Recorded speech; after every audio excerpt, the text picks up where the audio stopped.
अच्छा, नेक्स्ट अब आप लोगों का टॉपिक है रेस्पिरेटरी डिसऑर्डर्स। ठीक है, डिसऑर्डर्स का मतलब होता है खराबी। ठीक है, तो अगर आपका जो रेस्पिरेटरी सिस्टम आप लोगों ने सारा पढ़ा है, जिसमें आप लोगों ने दो पार्ट्स पढ़े हैं, एक एयर पैसेजवे, ठीक है, जिससे आपकी हवा एंटर होती है और बॉडी से लीव आउट होती है, और एक आप लोगों ने पढ़ा है लंग्स। ठीक है, तो इन दोनों में, इस पूरे सिस्टम में कोई भी जगह पे कोई भी खराबी होती है तो उसे हम क्या कहेंगे, रेस्पिरेटरी डिसऑर्डर। अब आप लोगों को पता है कि हमारे इर्द गिर्द जो है एयर पोल्यूशन बहुत ज्यादा है।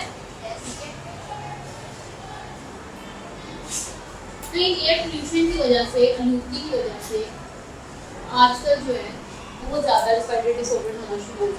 ठीक है, कि जो है खांसी, नज़ला, जुकाम, ये आप लोगों को पता है आम ही होता है। तो ये पोल्यूटेंट्स जो होते हैं ना हवा में, जो आलूदा पार्टिकल होते हैं, ठीक है, ये पोल्यूटेंट्स क्या करते हैं, रेस्पिरेटरी डिसऑर्डर्स कोज करते हैं। या इसके अलावा, पोल्यूटेंट्स के अलावा बैक्टीरिया भी या वायरस भी अगर बॉडी में चला जाए ना, तो वो भी आपको रेस्पिरेटरी डिसऑर्डर की वजह बन सकता है। ठीक है, आगे आप लोग मुख्तलिफ डिसऑर्डर्स करोगे तो उसमें आप लोग देखोगे कि हर जो डिसऑर्डर है वो किसी मुख्तलिफ वजह से हो रहा है, किसी बैक्टीरिया की वजह से हो रहा है, कोई किसी वायरस की वजह से हो रहा है, या कोई ऐसी बीमारी है जो दोनों से होती है। तो निमोनिया है ना, वो बैक्टीरिया भी कोज करता है और एक वायरस भी कोज करता है। तो डॉक्टर को जब भी निमोनिया किसी का चेक करना हो तो उसको चाहिए कि देखिए ये बैक्टीरियल है या वायरस से हो, तो उसके मुताबिक ही वो फिर मेडिसिन देते हैं। ठीक है, तो अगर हमारी पहली बीमारी पढ़ते हैं वो है ब्रोंकाइटिस। ठीक है, आपके नाम से पता चल रहा है कि इसकी होगी डिसऑर्डर ब्रोंकाई की और ब्रोंक्यूल्स। अब ब्रोंकाई और ब्रोंक्यूल्स क्या थे? हाँ, जब ट्रैकिया आगे जाके, ये देखो यहाँ पर ट्रैकिया था ना, ये ट्रैकिया आगे जाके दो ट्यूब्स में डिवाइड हुआ था, जिसको हमने क्या कहा था, ब्रोंकाई। अब आगे जाके ब्रोंकाई लंग्स है ना यहाँ पे, ठीक है, और लंग्स के अंदर ये और डिवीजन हो गई थी ब्रोंकाई की, जिसको हमने क्या नाम दिया था, ब्रोंक्यूल्स। ये असल में क्या होती है, ये ट्यूब्स होती है। ठीक है, इनके अंदर से हवा में गुजरना होता है। अब ये ब्रोंकाई और ये जो ब्रोंक्यूल्स हैं, इसमें अगर सूजन हो जाए, इन्फ्लेमेशन का क्या मतलब है, इनमें अगर कहीं पे भी सूजन हो जाए तो उसे हम क्या कहते हैं, ब्रोंकाइटिस। ठीक है, ठीक है, कि ब्रोंकाइटिस जब सूजन होती है तो उस दौरान इसमें बहुत ज्यादा एक्सेसिव का क्या मतलब है, बहुत ज्यादा म्यूकस निकलता है। म्यूकस हम कहेंगे जिसमें बलगम सा नहीं निकलता, पेशाब का जो होता है, ठीक है, वो उस नालियों के अंदर भर जाता है और वो फिर आपके नेजल से भी आना शुरू हो जाता है। ठीक है, माउथ में भी आता है, तो ये सूज भी जाएंगी और इसमें म्यूकस से बहुत ज़्यादा बनना शुरू होगा। अब इससे क्या होगा कि ये आपकी एक नॉर्मल, अगर हम एक ब्रोंकाई बनाई है, ठीक है, तो इसमें देखो कितनी ज़्यादा स्पेस है, तो आगे भी चलेगा। लेकिन जब उसको ब्रोंकाइटिस हुआ है तो ये सारा फील्ड हो गया है म्यूकस से, ये सूज भी है, इतनी सी जगह बस उसके लिए रह गई। ठीक है, तो इसे कहेंगे कि इन्फ्लेम्ड है। इन्फ्लेम्ड का मतलब है सूजा हुआ। तो इस दौरान क्या होगा, हवा सांस लेने में बहुत ज़्यादा मुश्किल होगी, क्योंकि रास्ता बहुत ज़्यादा नैरो हो चुका है, नैरो मतलब तंग हो गई। ठीक है, तो उस दौरान जो एयर पैसेजवे है वो सही तरह से काम नहीं होगा। अब इसने जो है 3 वजह बताई है कि जो आपका ब्रोंकाइटिस है, ठीक है, उसके होने की क्या वजह होती है, या तो कोई बैक्टीरिया अंदर चला गया है, ठीक है,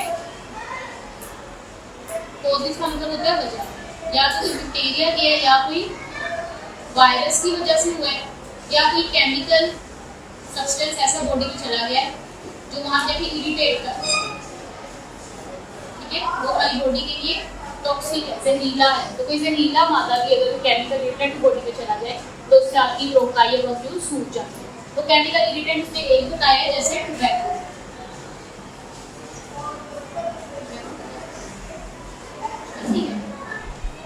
ठीक है, तो टोबैको क्या होता है, ये सिगरेट में डाला जाता है, ठीक है, पान में भी डालते हैं, ठीक है, तंबाकू जिसे हम उर्दू में कहते हैं। ठीक है, तो ये अगर कोई स्मोकिंग करता है तो उसको भी बीमारी हो सकती है। या अगर आप किसी स्मोकर के पास बैठे हो, ठीक है, तो उसकी भी स्मोकिंग से जो धुआं निकल रहा है आपको पता है वो बहुत ज़्यादा खतरनाक है। ठीक है, तो उस दौरान भी अगर ये आपकी बॉडी में थोड़ा सा भी जाता है, ये जाके अंदर जाके इतनी ज़्यादा बीमारी हो सकती है कि आपकी ब्रोंकाई का जो सूज है। फिर उसमें आगे बताया आपको कि जो ब्रोंकाइटिस है वो 2 तरह का होता है। ठीक है, वो पक्का था, एक है आपके पास एक्यूट और एक है क्रोनिक। एक्यूट का मतलब है टेम्परेरी, मतलब कि ये वाली बीमारी अगर हुई है ब्रोंकाइटिस तो वो एक्यूट होगी, तो इसका मतलब है वो थोड़े अरसे के लिए होगी, ठीक है, कुछ टाइम बाद वो ठीक हो जाए। लेकिन अगर क्रोनिक हो जाए तो फिर साल तक है, सालों साल उसको ये परमानेंट तो ये वाली बीमारी होती है उसको टेम्परेरी। फिर उसने आगे आपको सिम्टम्स बताए हैं कि किसी को अगर ये हुई है, ये वाली बीमारी हुई है ब्रोंकाइटिस, तो उसको क्या क्या सिम्टम्स होंगे। एक तो उसको कफ आएगी, बहुत ज़्यादा कफ का मतलब है खांसी आएगी, ठीक है। फिर उसके बाद मेरा वाइल्ड ब्रीजिंग का क्या मतलब है छींके आना, ठीक है। फीवर बुखार होगा, छींक उसको ठंड लगेगी एंड शॉर्टनेस ऑफ ब्रेथ और उसको सांस लेने में दुश्वारी होगी, कमी होगी, शॉर्टनेस मतलब कमी होगी। ये सारे मसले उसको होंगे, specially when doing heart job. जब वो कोई हार्ट जॉब कर जब दौड़ के आया उसको बहुत ज़्यादा सांस चलेगा, उसका सांस फूल जाएगा, ठीक है, उसको सांस लिया नहीं जाएगा, ठीक है। और उसके अलावा उसको बुखार, खांसी, छींके वगैरह ये सारा कुछ उसको और थोड़ी सी गंदगी भी है, ठीक है, तो नींद में ये चीज़ें इसको खोल के लेकिन ये बीमारी थोड़ी जो है उसको खतरनाक है, जो वैसे आम फ्लू होता है वो। लेकिन पहले ज़माने में क्या था, जिसको फ्लू होता था ना वो भी बेचारा मर जाता। हाँ, क्योंकि तब उस टाइम पे ये बड़ी नई बीमारी आई थी ना, तो इसका इतना ज़्यादा इलाज भी नहीं था, ना कोई इस तरह की एंटीबायोटिक्स थी, तो फ्लू वाला बंदा भी जो था वो उसकी डेथ हो गई। लेकिन अब क्योंकि इतनी ज़्यादा मेडिसिन आ चुकी है तो इसकी खतरनाक बीमारी नहीं है, इसका इलाज हो गया। एक्यूट जो उसने कहा कि किस अरसे के लिए रहता है, एक्यूट वाला कितने अरसे के लिए रहेगा, कितने अरसे के लिए 2 वीक्स, 2 हफ्ते रहेगा और पेशेंट दोबारा से रिकवर हो जाएगा, ठीक है।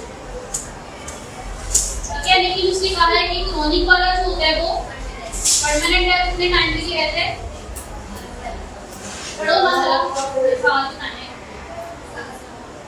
3 महीने से 2 साल, या तो 3 महीने रहेगी उसको या साल 2 सालों तक उसकी बीमारी। सिम्टम्स का वर्ड तो मतलब समझ आए, सिम्टम्स का मतलब है जो उसको असरार नजर आएंगे इस बीमारी के, तो उस टाइम पे